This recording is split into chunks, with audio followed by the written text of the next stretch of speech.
Welcome back to my YouTube channel. और जैसे कि हमने पिछले लेक्चर में हमने magnetic moving motion of a charge particle in magnetic field का फर्स्ट पार्ट किया था। आज हम करते हैं उसी का सेकंड पार्ट। और जैसे कि साइक्लोट्रॉन, इसके बाद जो आता है वो आता है हमारा साइक्लोट्रॉन टॉपिक। तो वो क्या है, वो हमारे डिलीटेड सिलेबस में, तो इसलिए मैं आपको वो नहीं कराऊंगी। अब हम चलते हैं नेक्स्ट टॉपिक पे, जो कि है force on A current carrying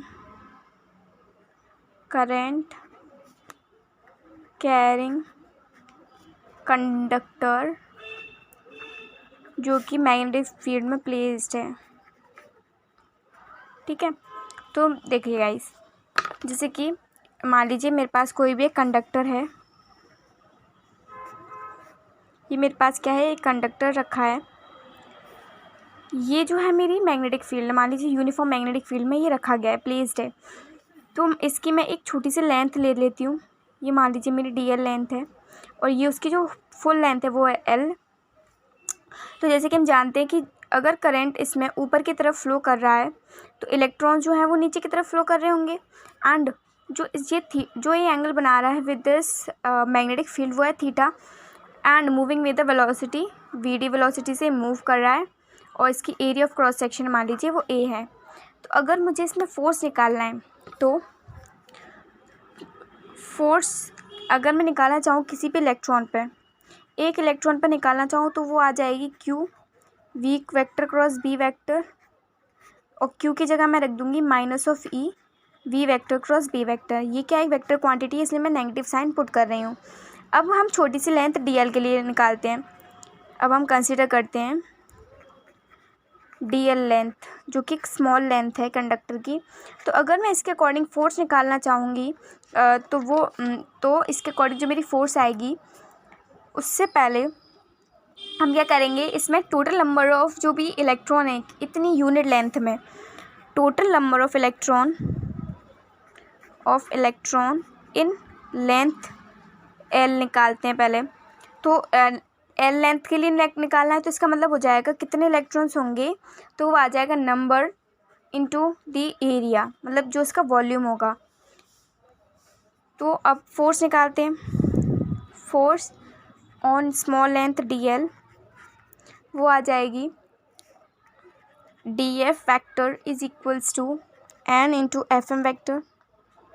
छोटी सी लेंथ निकाल रहे हैं, तो इसको मैं फर्दर लिखना चाहूँ तो ये हो जाएगी -N into E VD cross B vector.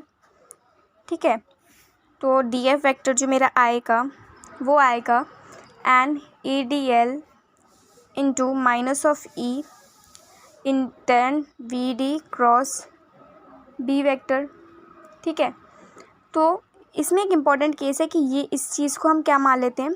देखिए गाइस, इम्पॉर्टेंट स्टेप है, इसको मान लेते हैं the charge DQ charge, small charge जो कि फ्लो कर रहा है पर यूनिट लेंथ, जिसकी हमने अभी तो जो करंट इलेक्ट्रिसिटी में हमने जो हमने स्मॉल चार्ज निकाला था किसी भी कंडक्टर में, वो इतना हो गया। ठीक है, किसी भी number of electrons into the volume, तो मेरे पास चार्ज आ गया उस पर कितना है, स्मॉल चार्ज। तो एंड VD को हम लिख सकते हैं DL vector upon DT vector. ठीक है, तो DF वेक्टर जो आ जाएगा मेरा, DF vector simply equals to -DQ into -DL upon DT into B vector. तो फर्दर DF वेक्टर अगर मैं सॉल्व करूँ इसको, तो अगर मैं DQ/DT लिखूँ तो ये हो जाएगा I DL vector cross B vector. और एक चीज़ और नोटिस करने वाली है कि इसमें मैंने यहाँ पे साइन नेगेटिव क्यों पुट किया है, क्योंकि हम निकाल रहे हैं ड्रिफ्ट वेलोसिटी ऑफ इलेक्ट्रॉन्स की, और इलेक्ट्रॉन्स जो है वो अपोजिट डायरेक्शन मूव करते हैं एज दैट ऑफ करंट, तो इसलिए तो ये आ जाएगा I, अगर मैं इसको ओपन कर दूँ तो आ जाएगा DL B sine theta, N cap इसकी डायरेक्शन शो करता है। ठीक है, तो further DF vector is equals to I B D L sine theta into N cap. तो अगर मैं इसको इंटीग्रेट कर दूँ, क्योंकि मेरे को नेट फोर्स चाहिए, पूरी फोर्स पूरे कंडक्टर पे कितनी है, तो वो आ जाएगी आई बी डी एल का जो ये चीज़ जो है वो कांस्टेंट है, तो डी एल साइन थीटा का साइन थीटा भी कांस्टेंट है, तो अगर मैं डी एल का करूँगी तो वो आ जाएगा पूरी लेंथ आ जाएगी, तो फोर्स सिंपली आ जाएगी बिल साइन थीटा। तो force on a current carrying conductor पर आपको याद करने तो आप याद कर सकते हैं बिल से। तो force is equals to BIL sine theta. जिस तरीके से मैंने याद किया था वो यही तरीका था कि मैंने उसको बिल, जो मेरे सर ने बताया था बिल, तो force is equals to BIL sine theta. It is a simple formula. और अगर हम इसकी डायरेक्शन निकालना चाहें तो हम फ्लेमिंग्स लेफ्ट हैंड रूल से निकाल सकते हैं, जैसे कि आपको पता है फ्लेमिंग्स लेफ्ट हैंड रूल क्या होता है। अब नेक्स्ट टॉपिक पे चलते हैं, जो कि है force between two current carrying conductors. तो मान लीजिए मेरे पास दो करंट कैरिंग कंडक्टर्स हैं, इनफाइनाइट लेंथ के हैं, तो ये क्या कर रहे हैं, करंट कैरी कर रहे हैं I1 और I2। तो अगर इन दोनों के बीच में डिस्टेंस है वो R है, तो I1 जो फर्स्ट वाला वायर है वो सेकंड वाले वायर पे फोर्स लगाएगा F12 एंड दूसरा वाला जो वायर है वो फर्स्ट वाले पे लगाएगा F21।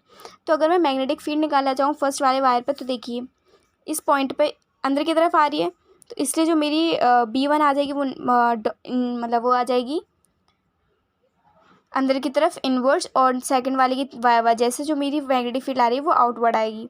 तो अगर मैं फोर्स ऑन फर्स्ट वायर निकालना चाहूँ ड्यू टू सेकंड वायर, तो वो आ जाएगी I1 B2L साइन थीटा।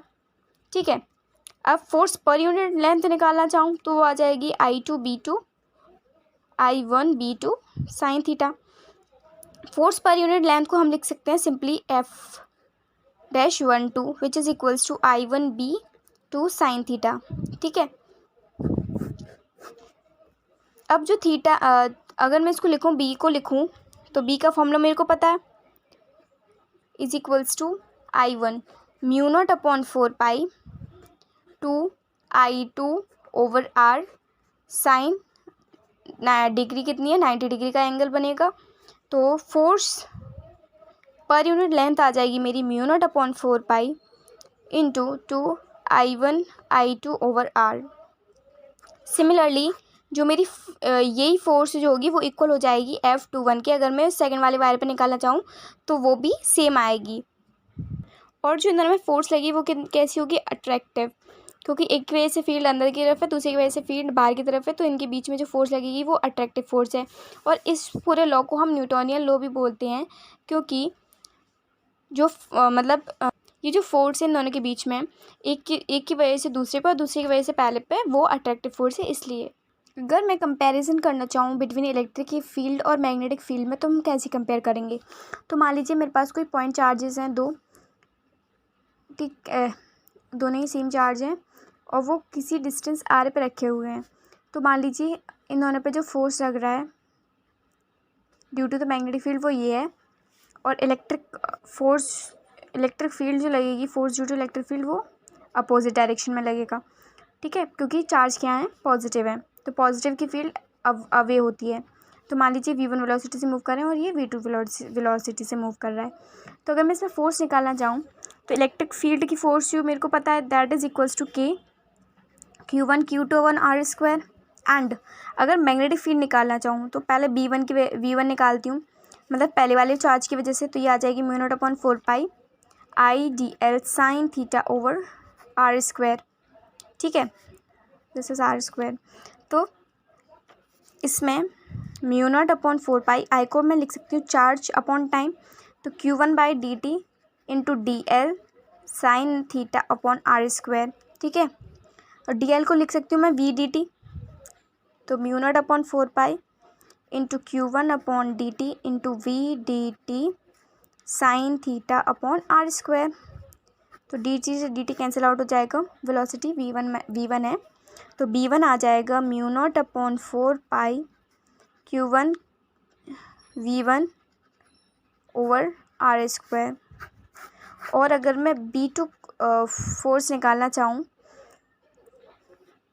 तो वो आएगी मेरे पास mu naught upon 4 Q2 V2 upon R²। ठीक है, तो फोर्स निकालूँ, force on second wire due to first, तो वो आएगी QVB साइन थीटा, और जो हमारा मतलब फोर्स लगेगी चार्ज ऑफ वेलोसिटी मतलब दूसरे वाला, और मैग्नेटिक फील्ड जो होगी वो फर्स्ट वाले की तरह उसकी वजह से लगेगी। और थीटा कितना है वहाँ पे 90 डिग्री। तो force on second wire due to first which is equals to Q2 V2 B1 sine 90 is 1। तो सेकंड वायर पे फोर्स निकल आई। फर्स्ट वाले पे निकालना अगर हम निकालेंगे तो फर्स्ट वाले पे तो सेम ही आएगी, तो हम फर्स्ट वाले पे ज़रूरी नहीं निकालना। तो ओवरऑल जो फोर्स आएगी मैग्नेटिक फोर्स वो आएगी μ0/4 Q1 Q2 V1 V2 upon R²। ठीक है, क्योंकि मेरे पास दोनों की फोर्स सेम ही आ रही है। तो अगर मैं दोनों को एक साथ साइमल्टेनियसली लिखना चाहूँ तो वो यही आएगी। अगर मैं दोनों को लिखूँ मतलब force on first due to second, तो वो आएगी Q1 V1 B2। ठीक है, और मैंने सिर्फ क्या किया है, इसमें B1 की वैल्यू पुट करी है। तो अगर मैं B2 की निकालती तो मैं B2 की वैल्यू पुट करके तब भी ये सेम आती। और F21 में मैं B1 की वैल्यू पुट करूँगी तो वो भी इसी तरीके से सेम आएगी। तो इसलिए फोर्स ऑफ मैग्नेटिक फील्ड ये है। अगर मैं इसमें कंपेयर करना चाहूँ तो force of electric field upon force of magnetic field which is equals to K Q1 Q2 upon R²। ठीक है, एंड